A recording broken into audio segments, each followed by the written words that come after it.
বিয়ানীবাজারে বিএনপি পরিবারের সদ্যপ্রয়াত নেতৃবৃন্দের স্বজনদের প্রতি গভীর সমবেদনা জানাতে এবং তাদের খোঁজখবর নিতে বুধবার শোক সন্তপ্ত বাড়িগুলোতে ছুটে যান বিএনপি নেত্রী সৈয়দা আদিবা হোসেন। সফরের শুরুতে তিনি ছুটে যান বিয়ানীবাজার পৌর বিএনপির সাধারণ সম্পাদক মরহুম জসিমউদ্দিন জুয়েলের বাড়িতে। সেখানে পরিবারের সদস্যদের সঙ্গে কথা বলে গভীর শোক প্রকাশ করেন। এরপর সন্ধ্যায় তিনি যান লাউতা ইউনিয়ন বিএনপির সভাপতি জালাল উদ্দিনের ভাই মরহুম হারুনুর রশিদের বাড়িতে। এ সময় বিএনপি নেত্রী আদিবাকে দেখে জালাল উদ্দিন বলেন, সব ক্যান্ডিডেট তো আইলা গেলা, আজ পর্যন্ত কেউ নমিশন পাইছে কেউ না পাইছে এই কারণে বিষয় না, একটা ফোন দিয়েও তো জিকায় না কেউ। আর আদিবা আবার মাথান্তু নাইয়া টেবি নেতারে এবং ইউনিয়নের প্রেসিডেন্ট সেক্রেটারি কই সাংগঠনিক কই এরা ফোন দিয়ে স্মরণ করুন।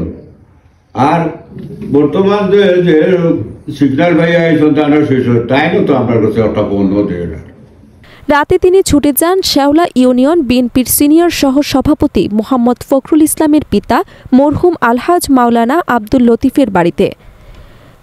এদিন সৈয়দা আদিবা হোসেনের সফরসঙ্গী হিসেবে উপস্থিত ছিলেন সিলেট জেলা বিএনপির সাবেক তাঁতি বিষয়ক সম্পাদক ওহিদ আহমেদ তালুকদার, গোলাপগঞ্জ উপজেলা বিএনপির সহ সভাপতি আব্দুল কাদির সেলিম, বিয়ানীবাজার উপজেলা বিএনপির যুগ্ম সম্পাদক শিপলু আহমেদ, ক্রিয়া বিষয়ক সম্পাদক মানিক মিয়া, আলীনগর ইউনিয়ন বিএনপির সভাপতি সৈয়দ মোয়াজ্জেম হোসেন, লক্ষ্মীপাশা ইউনিয়ন বিএনপির সাধারণ সম্পাদক ফখরুল ইসলাম, আমুরা ইউনিয়ন বিএনপির সাধারণ সম্পাদক আব্দুল গফফার কুটি, চারখাই ইউনিয়ন বিএনপির সহ সভাপতি ফয়জুর রহমান, বিয়ানীবাজার উপজেলা বিএনপি নেতা জমিল আহমেদ, গোলাপগঞ্জ পৌর ছাত্রদলের সদস্য সচিব টিপু সুলতান, আরাফাত রহমান কোকো, ক্রিয়া সংসদ বিয়ানীবাজারের আহ্বায়ক মোহাম্মদ ফাহিম শাকিল অপু।